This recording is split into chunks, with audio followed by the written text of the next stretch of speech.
এটা দিয়ে কোনো ইস্কা আটকানো সম্ভব না। এখানে যে সিস্টেম করছে এটা দিয়ে ইস্কা আটকানোর না, আটকার গেলে কাকরাইল মোড়ে আটকাইতে হবে। এইদিকে যে আসবে, এইদিকে আইলে কাকরাইল মোড়ে আটকাইতে হবে, তাহলে জন্য বেটার সমস্যার সমাধান হবে। এর মধ্যে দিয়ে কিন্তু রিক্সা চলাচল করার সময় অনেক রিক্সাগুলা লিক হয়ে যাচ্ছে, বাস্ট হয়ে যাচ্ছে চাকাগুলা। এই বিষয়টা আপনি কিভাবে দেখেন? একটা রিক্সা চাকা ঠিক করতে কত টাকা লাগে? এখানে 40 টাকা 50 টাকা একটা পাংচার ছাড়া নেবে। এখানে ফুটপাতের দোকান আছে, 50 টাকা 40 টাকা পাংচার ছাড়া নেবে। এটা দেওয়া ঠিক হয় না। এই যে বালু মাটি দিয়ে যদি বেকারটা দিত, তাহলে সবার জন্য সুবিধা হইতো। এখানে ট্রাফিক গাইডলাইন আছে, মানি চলতেছি, বাম পাকে আসতেছি, তাতে দুর্ঘটনা কোনো সমস্যা হতো না। সাইডে আসতেছেন কিন্তু মেন যে রোডটা, ওই রোডেই তো রিক্সা যাওয়া নিষেধ রয়েছে। এখানে ইস্কার নিষেধ করতে গেলে কাকরাইল মোড়ে এসে করতে হবে। কাকরাইল যে মেন মোড়টা আছে, ওই দিক থেকে যদি আসতে না দেয়, তাতে আমরা জোর করে আসার কোনো নিয়ম নাই আমাদের। ওই দিক থেকে আসতে দিলে আমরা আসি, এখানে বামে টাইমিং নেই। এটা তো আসতে দিয়ে না, বিষয়টা তো নিষেধ রয়েছে আপনার মেন রোডে ওঠা। আপনারা কেন ওঠেন মেন রোডে? আমরা বাংলা গাড়ি, এটা পায়ের রিক্সা, মেনে আমরা উড়ি না। যা অবৈধ অটো আছে, তারাই অবৈধ বিশৃঙ্খলা ঘটাইতে ঢাকা মেন শহরটা। তারা যদি নিয়ন্ত্রণ করতে পারে, বাংলাদেশের মধ্যে অটো নিয়ন্ত্রণ করতে পারলে, তাহলে শোক সমাধান হবে। আমরা দায়ী পুলিশ, যারা নিয়ন্ত্রণ করতেছে না, এই অবৈধ যারা কারেন্ট দিতেছে। আমরা যখন আওয়ামী লীগ ফেসি সরকার ছিল, তখন কোন 3 শ্রেণীর লোককে অটো দিয়ে বাঁচিয়েছিল। একবার ছিল অবৈধ যারা কারেন্ট দিছিল, তারা বাঁচিয়েছিল।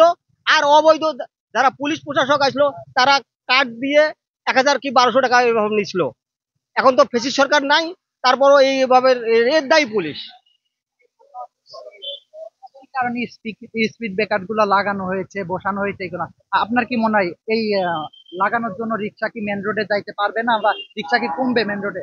না না, কোনো প্রশ্ন আসে না। এখানে এটা দেওয়ার কারণে যে এসকা যাবে না, এর কোনো আওব নাই। একবারে আস্থার মধ্যে ওই কাকরাইল মোড় বন্ধ করতে হবে। নিয়ম তো হলে কাকরাইল মোড় যদি বন্ধ করতে পারে, তাহলে এইদিকে অটো আসবে, বাংলাদেশকে আসবে না। না, এটা দিয়ে কোনো লাভ হবে, এটা বেকার ক্ষতি হবে।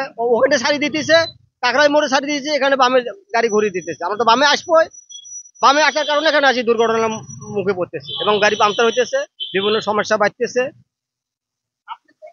আপনার গাড়ি কি পাঞ্চার হয়েছে? না, আমি একটু আগের থেকে দেখছি, কৌশল বিনিময় করছি, নাহলে আমার দুর্ঘটনা, যদি যাত্রী থাকতো তাহলে দুর্ঘটনা হতে পারতো।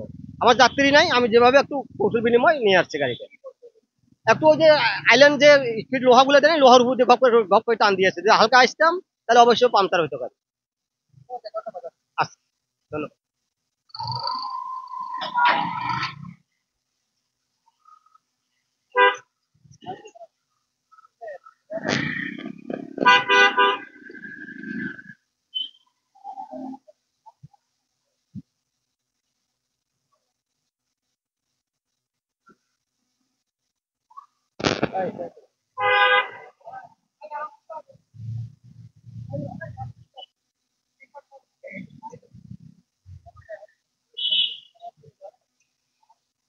যান যান। এই সরবেট, এই পাঞ্জাবি।